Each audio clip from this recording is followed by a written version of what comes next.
Hello and welcome to Network. My name is Siphumelele Zondi. During our main discussion today, we'll be talking about the app that has recorded 1 million downloads in South Africa.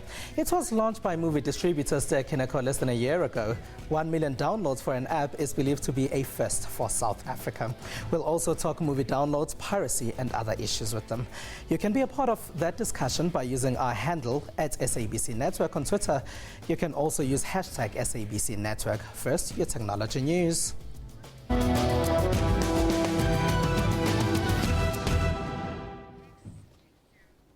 South Africa's mobile phone network operator MTN now has 200 million subscribers worldwide.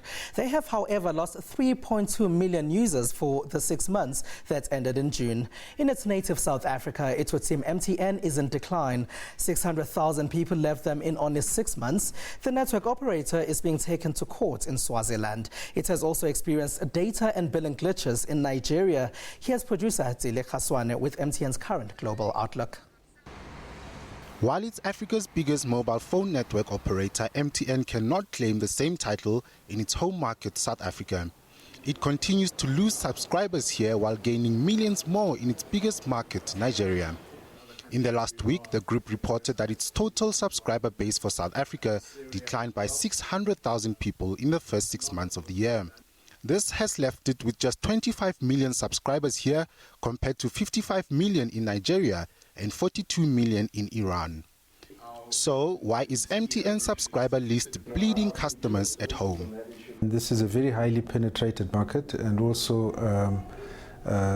it's a competitive market. Although the MTN subscriber numbers look rosier in other markets outside of South Africa, they're also experiencing huge challenges there. In Nigeria, for example, the operator is often accused of high percentages of dropped calls and suffers from regular suspensions of services in strife-torn states. In response to this, one subscriber this past week posted this comment on the social site Nairaland. MTN is not straight in their dealing with subscribers. They sweet talk you to stay with their network, telling the subscriber how bad the services of other networks are out there. And when you finally pay for subscription for any of the Blackberry services, they limit your usage and cap the sites you can download from. Although its operations are far smaller than in Nigeria, another conflict brewing for MTN is in Swaziland. Local newspaper Times reports that Swaziland Post and Telecommunications Corporation, or SPTC, accuses MTN of using illegal methods to obtain its 3G technology in the country. SPTC has taken MTN to court over the issue. This isn't the first disagreement between the two in Swaziland. In June, they were feuding over wireless products introduced into the market by the SPTC. These products include the popular fixed phones, MiFi, WiMax and fixed terminal. MTN and SPTC could not launch products that competed with the mobile phone company. Finally, in the Middle East, MTN is unable to take its money out of its second biggest subscriber market, Iran, due to Western sanctions, while their operations in war-torn Syria are affected by the ongoing insecurity there. So, while MTN hits the 200 million subscriber mark, this is one mobile network operator with one gigantic headache. Zile Khaswane, Network. In Zimbabwe, mobile phone network operator Econet has cut call tariffs by almost 60%. Some are calling this a part of the country's tariff wars. It started with Telecel allowing Zimbabweans to make calls for 60 cents a minute. Voice calls from Econet to other networks will now be just 10 cents a minute. Econet subscribers might pay as little as 1 cent to make a call to any network at off-peak times. Mpesa is an application that allows money transfers through the use of mobile phones. In parts of Africa, this has made it easy for people without bank accounts to transfer money to loved ones. The Democratic Republic of Congo has started paying salaries using Mpesa. This helps the country's soldiers a great deal, as they are not always near bank accounts or near banks or ATM machines. Democratic Republic of Congo, an average soldier earns between $70 to $80 per month. This money is distributed via Mpesa, the mobile money transfer system born in Kenya. The service is also available in 2 different currencies. In our Mpesa account, you have 2 accounts. you have the Congolese francs and the USD. So if you want to act with USD, you go in USD. If you want to act with Congolese francs, you go for that. Mobile money transfers are gaining momentum in Africa and the rest of the world. It's made things a lot easier now. We can collect our salaries almost wherever we are.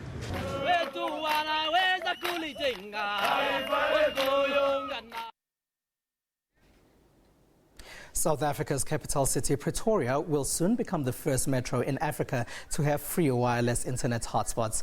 City of Tshwane Executive Mayor Nkosazana Ramokgopa has announced that the first phase of the rollout program will end in November. The second phase will begin in 2013. South Africa's Department of Education has also announced that some schools will also receive free Wi-Fi.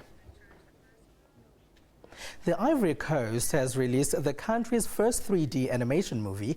The film, with loads of special effects, is targeted at kids above the age of 7. It is set in the 18th century and tells a story of a girl who flees a war-torn Ghana for the Ivory Coast. This is a new 3D film captivating audiences in the Ivory Coast. Poco Ashanti Princess is the West African country's first locally produced animated movie. It's based on a true story of a princess who lived in 18th century Ghana. She had to flee this land due to fighting and settled in the Ivory Coast. The country doesn't have any animation schools, so the film creators say they had to learn on the job. To make this a success, they even used online tutorials. In general, the satellite package only shows us what comes from outside. But we have a lot of stories here in Africa that could be told and told well. We have legends, we have myth, we have stories. There are a lot of things to talk to our children about. Then we thought, with this brand new territory, we could really express ourselves and truly tell stories to our children. Challenges were also in the technology available. The equipment we had on hand was not necessarily suitable for 3D animation film.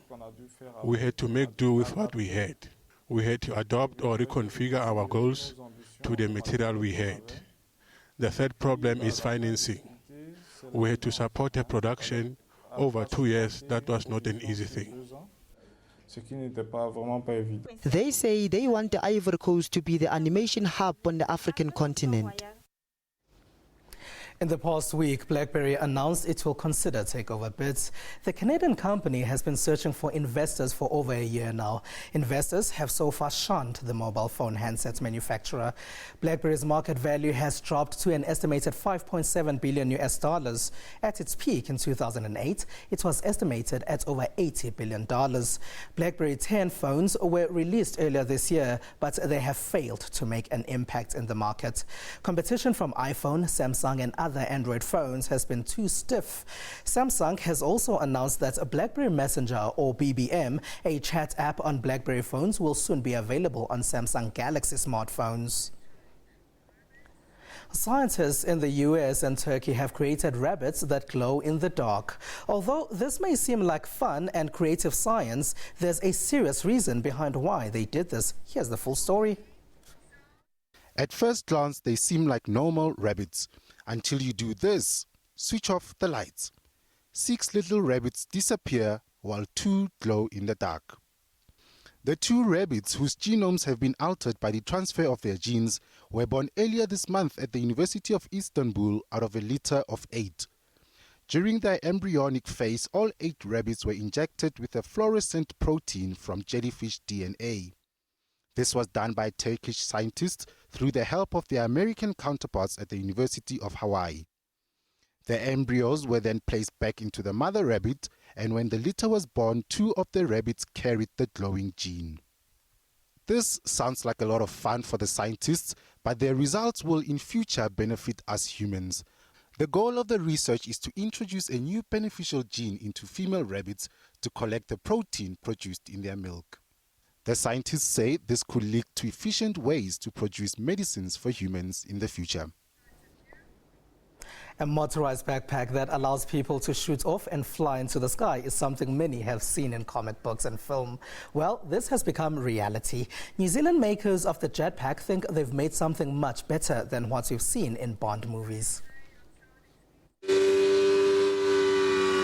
New Zealand's jetpack inventor Glenn Martin is thrilled to have been given liftoff approval by the country's Civil Aviation Authority for manned test flights. Mixture of scary and just awesome, but when you're actually in it, it's all behind you and you just get lifted off the ground. The latest jetpack prototype can climb to above a kilometer at speeds of around 70 miles per hour, and the Martin Aircraft Company aims to sell these machines to emergency and defense users, while it continues to develop a lighter recreational version. We have over 10,000 people who have actually inquired as to where they might be able to purchase these in the future. The selling price for these manned toys is estimated at around $150,000, which would be around 1.5 million rands, and the company says that it expects to have its commercial device in stores next year. Let's take a quick break now. Joining me on our discussion table when we return is Fiaz Mohammed, CEO of South Africa's cinema chain Econet Theatres.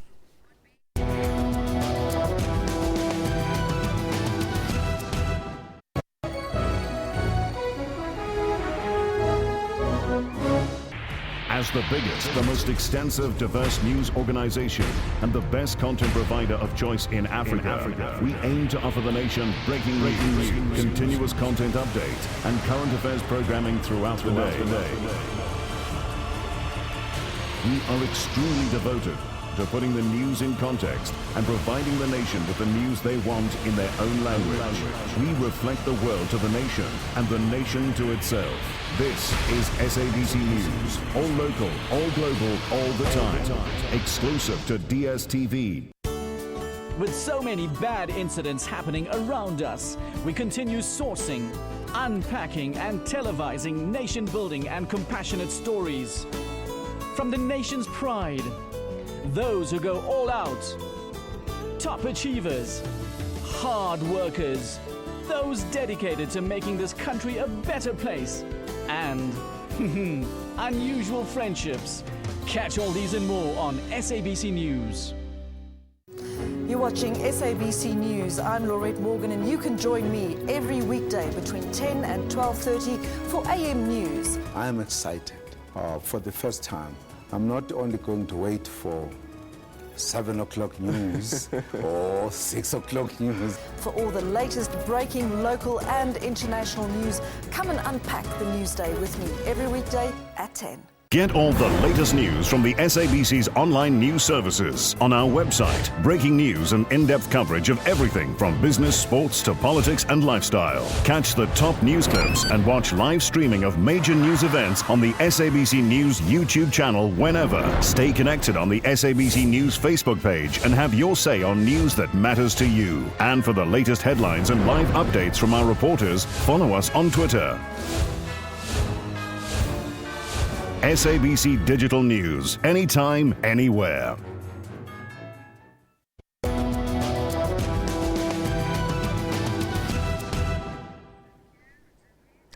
Welcome back, and be a part of our network by finding us on Twitter. We are on Twitter handle SABC Network. Now, South African film distributor and cinema chain Econet announced that its app has reached 1 million downloads. This is a huge feat, as it is a first in South Africa. Joining us to talk about this is Fiaz Mohammed, CEO of Econet Theatre. Hello and welcome. Thank you very much. Good evening. Now, does this mean that people still go to the cinema? Absolutely. We've been very, very fortunate. As a cinema chain, we've held the market leader position. I've been there for over 20 years, and we've managed to retain that. And we've seen, over the period of time, we've had to evolve and remain relevant to the consumer. But at the same time, we've seen people continue to love cinema. Now, tell us about this app that's reached 1 million downloads. Yeah.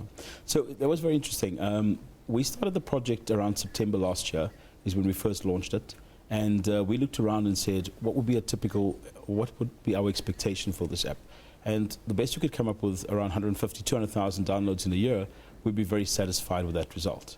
And lo and behold, leading on from your first questions, people still love the movies and want to know what's on. And the app works really, really well, and people have loved it. Across all the platforms, we've downloaded over 1 million, or customers have downloaded over 1 million. So you say across all the platforms. Which Correct. platforms are you talking about? So we're on both tablets and the mobile phone, across iPhone, Android, Blackberry. And what is it that people find with your app that they've downloaded it 1 million times, which is something that really hasn't happened in South Africa? Absolutely. I think we've also won 2 awards for it, and I think it's simply the functionality of it. If you want to know what to watch and you want to book, it's really simple for you to do that. There's some cool features. For example, if you're on holiday on the East Coast and you open your app and you're from Johannesburg, it'll recognize you in the Eastern Cape and find the cinema closest to you. So it's very, very convenient from that point of view. If you go on and do your booking, it populates your calendar, gives you the option to do that, reminds you before the movie starts, and give you an indication of when the movie is going to end. So the whole idea is to make it really convenient for you, really user-friendly, and very, very simple to use. Now, you've embraced the internet with the app, but the internet is used for all kinds of things, and some people use it to download movies. Has piracy on the internet threatened you at all? I think piracy has been around for a long time. It is a scourge, and it has affected the business. There's no doubt about that. However, I think with the way the world is going, where the cinema world is going in terms of digital, there's certainly a lot more opportunity to curb it. For example, in the new projectors that we're rolling out, we have very strict and very competent digital rights management on there. So the content on that, if our projectors got stolen or the content got stolen, you cannot use it. It becomes absolutely redundant. And it's all protected through digital rights management. And I think as time evolves, that will get onto the net, and we'll be able to start controlling it a lot more. What about things like torrent sites? Have they meant that people have stopped going to the movies and they're now sitting on their laptops and they're watching movies there or on their tablets? I think people are definitely doing that. But it doesn't mean that they're not going to movies as well. I read a piece of research not too long ago that people watch movies in all platforms. And the more movies you watch, the more you love movies. And the highest users of cinemas are also the highest watchers of televisions and DVDs, whether that be illegal or legal. I don't really know, but what we do know is that people love, when people watch movies across any platform, they also go to movies a lot more often. And the experience is quite different. Going to cinema is a social experience versus sitting alone or sitting on a couch. It's a completely different experience. We're not naive about the threat, whether it's legal or illegal, from other entertainment platforms. And as a result, we are very focused on keeping cinema relevant and continuously enhancing the experience. And the perceptions that the number of people that go to cinemas has gone down because movies can be freely available on the internet. Is this true? I think in the last year we have seen cinema attendance decline, but there are other reasons for that as well. It's structural reasons. The main reason for it, and we've resolved that by converting ourselves to digital, is there has been a shortage of 35mm films. And that's simply because the world is converting to digital and there are fewer films available, or fewer prints available, put it that way. As we roll out digital, that problem disappears. To put it another way, we have a lot of cinemas where we weren't showing the film that you wanted to see that weekend, and as a result you didn't go. That's one of the key things. As we roll out digital, by end of August we'll have 25 complexes that are fully digital. In those cinemas that we're putting it in, we're already seeing people adopting cinema. You talk about roll out digital. How's that process going, and how is the process being rolled out exactly? Yeah, that was a very exciting project. I mean, the entire cinema industry is going through a fantastic period right now. And we started our project about 18 months ago, understanding what is it that we need to put in and, the whole financing behind it, etc. Our rollout has started in earnest on June 17th and will be complete by December 17th. So every cinema, circular screen in Africa would be fully digital by then. All right. Thank you very much, Fiaz Mohammed, CEO of Econet Theatres. That was a great discussion. And when we return, we will see what application what people have been tweeting. And let's take a short break.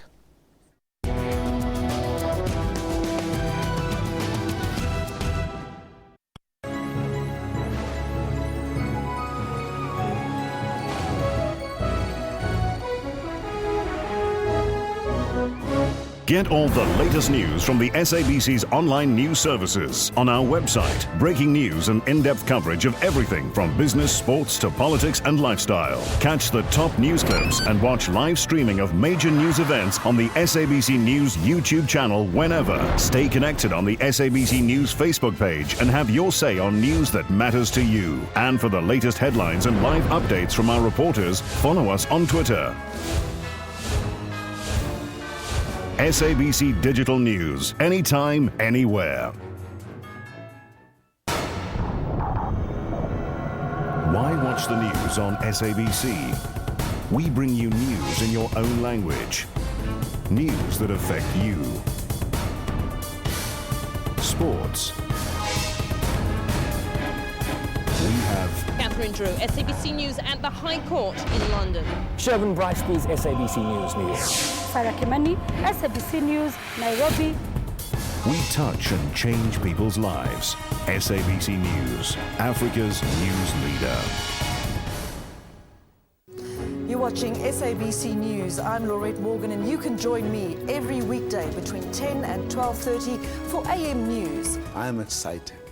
For the first time, I'm not only going to wait for 7 o'clock news or 6 o'clock news. For all the latest breaking local and international news, come and unpack the news day with me every weekday at 10.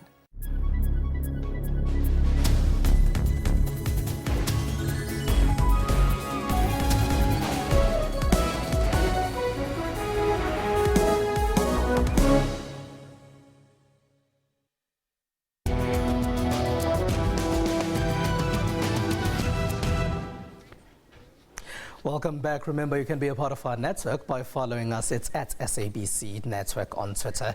The gadget we're looking at this week is the 3D printer. Now, this is not something that you can pick up easily from your nearest store and take home. Producer Lebo Sejage had a 3D image of herself printed, and she was patient enough to wait 6 hours for the whole process to finish. She tells us all about it. Modern-day technology allows us to watch movies in 3D, whether it be in theaters or in the comfort of our living rooms. And now, we are even able to print out some of our favorite objects using a 3D printer. Basically, the process is it's building objects. You can see all the objects over here, layer by layer. So different materials, it puts on a layer of material, and then it puts another layer on top of that and builds it up. And what that means is you can build anything you want to, basically. With a 3D printer, one can easily design and print a product that is of personal use, even if it is not readily available to consumers. Wait, Michael, can you just quickly take us through your design? Of course, not a problem. I had a small issue on my car. I didn't really have a place to put my cell phone for hands-free GPS, so on and so forth. So I reverse engineered one of the components that fit in the car, measured it out, and I was able to take those measurements and incorporate it in a design that I've taken up and drawn specifically for my Blackberry that fits it. There's the before shot, and then there's the after shot. So that allows me still to access my buttons on the screen itself and to allow the car to have hands-free, and I can play my music through the car itself. How does a 3D printer actually work? Basically, with the 3D printing, you've got a bed that the object goes on. Then you got your bed would be your Z-axis. Then you got from your left to right is your X-axis, and then back to front is your Y-axis. So basically, the computer programs into it the different layers to make the movements of that with the X and Y. Once it's done one layer, the bed will go down. You've got other printers where the bed actually the X and Y actually go up, so the Z stays still, and then that goes up. This one, the Z goes down. So basically builds layer by layer. According to Bernard, 3D printers can also print food that is edible. What also happened now recently is a genetically grown piece of beef. And they actually use a 3D printer to lay that down into a burger, which you can then eat. Humans can also be scanned and printed out by these machines, but don't bite your teeth just yet, because it's nothing like cloning. And I volunteered myself to be the guinea pig of the day. and it's taking up, it did 391 scans of your face. Is it? Now it's lining up those scans to a degree where it's actually visible and printable. Print a little statue of yourself for your Google. She'll know who you are and she can have you on the side of your bed for the rest of her life, basically. So what I'm going to do now is just going to add the texture of that first scan. Let's apply it. And once you apply it, you've been scanned. It's as easy as that. Sweet. I'm all scanned out and ready to print, but that'll take hours. You're looking at a print time of 6 hours. So imagine how long it would take to print me. I'm Lebogang Sejake for Network. And remember, you can tell us which hashtags you're following on our handle, SABC Network. In Zimbabwe, there's been excitement about mobile phone charges going down, but here's what else we found when we were monitoring social networks. Social networks have been monitoring Namibia's worst drought in 30 years. On Facebook, UNICEF uploaded these photographs of the drought on the organization's page. The UNICEF Twitter page also had information on the drought. Many in Egypt were showing disappointment at the attack of a mosque this week. Earlier in the week, these photos of a burning church were also shared on Twitter. The user said it's her friends who took the photographs. In South Africa, the suspended leader of Trade Union Confederation COSATU, Zwelinzima Mavavi, has predominantly been using Twitter to communicate. After his suspension, he sent this tweet saying he was packing in his office. Then there was another saying he would talk when he wanted to. He eventually called a press conference where he spoke to the media and released what Twitter is calling the Vavi Report, with a hashtag to match that. Musicians trying to make it in the music industry would struggle to be heard, as they'd often get rejected before getting deals. Now it's that much easier, as they have technology to help them. Our video of the week is from Vimeo. It's part of a documentary uploaded on Windeck Productions page. We only have a few seconds showing these young Joburgers. The full clip can be found on the Windeck Productions page. We leave you with that video from me and the rest of the team. Have a good one. The internet's played a massive role in it. Everything is a click away or a search away. You know, if you like someone in Nigeria or you like someone in Anfo. The social networks, you know, shout out to them, you know what I mean? Shout out to the cats that created Facebook. And I got mad love for those cats because they're young dudes doing their thing, you know what I mean? And it's just amazing. Shout out to the cats that created Google. Shout out to the cats that created Twitter. Shout out to the cats that created SoundCloud. Shout out to the cats that created any social network that could connect anybody from any corner of the world. It's a Friday night shape.